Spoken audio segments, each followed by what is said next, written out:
everyone, my name is Leanne and today I'm going to be bringing you a currently reading video, which isn't something that I have ever really done on this channel. It's just not something that I've ever really been in the habit of doing, but for some reason I really felt like I was in the mood to do one today. I am also going to be doing the challenge that was set by the wonderful Read by Jess to film a video in just one take, which likewise is something that I never do. I think I really was influenced by a lot of the old school UK vloggers that had a lot of jump cuts. And I'd never do the kind of jump cuts where in one frame you're over here and one frame you're over there, but I still do a jump cut. I feel like it's kind of part of my style, and it's also quite instinctual for me when I'm filming a video to take pauses at certain points where I feel like there should be a jump cut.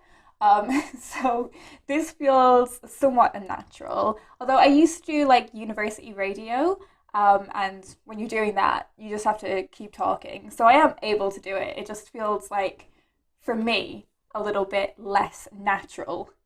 But anyways, I also feel like I'm going to run out of breath, which is really strange.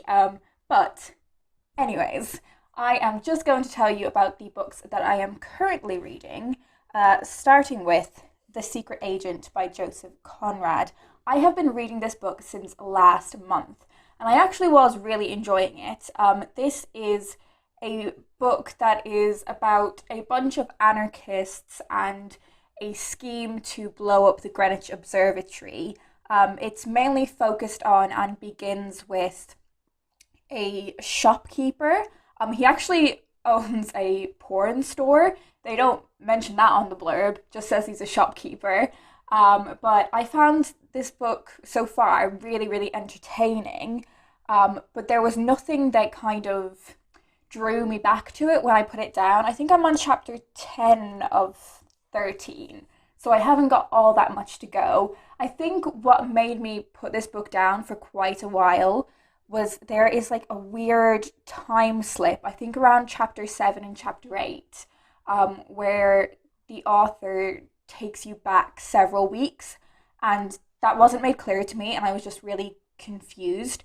So I think that kind of put me off reading it. But if I'm away from a book for quite a while, I find it really difficult to go back to, and I think I would just really like to finish this one off today.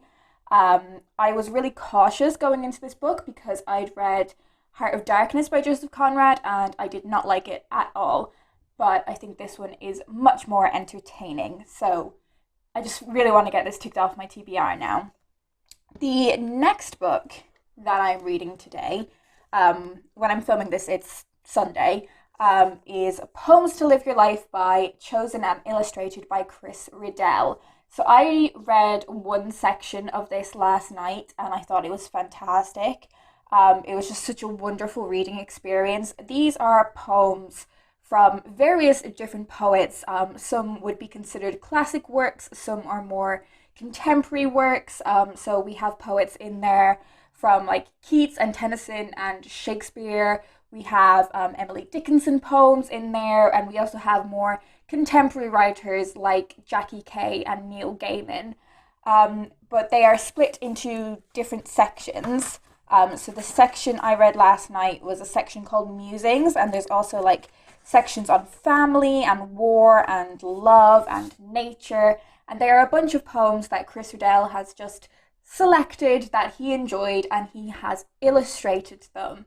And I think the illustrations just add a whole extra element of enjoyment to reading these poems. The way the book is produced is fantastic because Chris has done pencil drawings, and just the way the book feels and looks, it feels as if you are flicking through his notebook and he's actually done the illustrations onto the page. That's how the reading experience feels. And I think I've been a little bit stressed recently for a multitude of reasons. And I think snuggling down with this one is just the ultimate stress relief.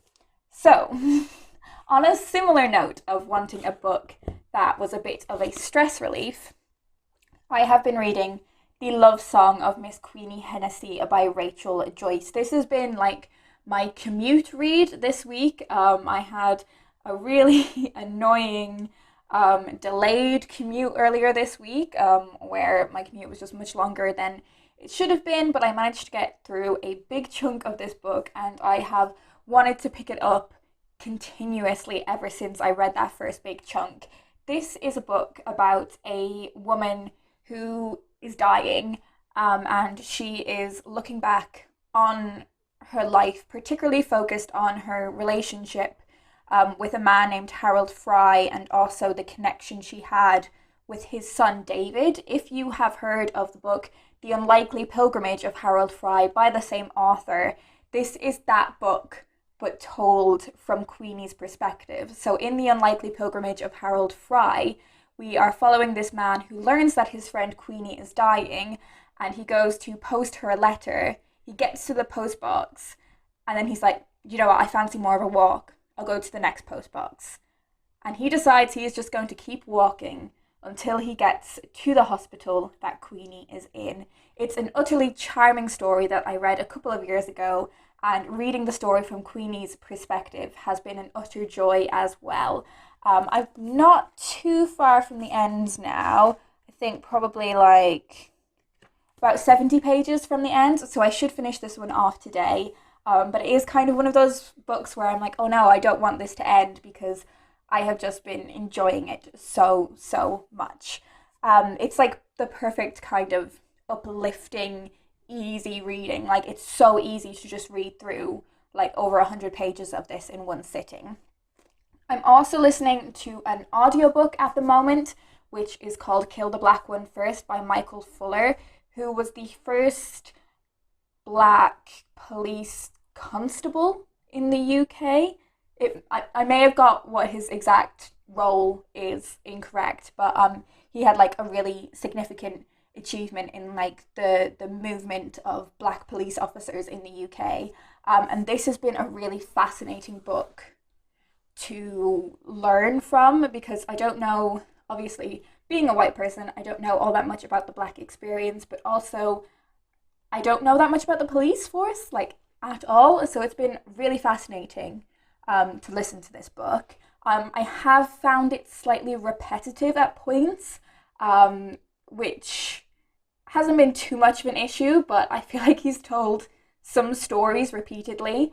I don't know if anyone else has read that book and feels the same way, but it's still been like really fascinating to learn from this book.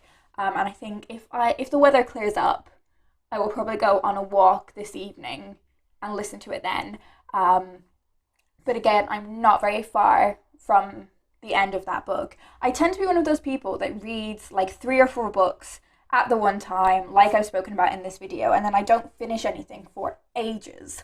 And then I just have like one day where I finish like loads of books, and I go around saying like, yeah, I finished 4 books today, and it makes me sound really impressive when I'm not. So yes, that is everything that I am reading at the moment, everything I'm going to be reading today. And I've managed to film this in one take, which I'm really surprised by. Do leave me a comment down below if you've read any of these books, and let me know what you thought of them. And also let me know what you're currently reading, because I would love to know. As ever, all of the books that I've mentioned will be linked down below in the description if you want to find out more about them.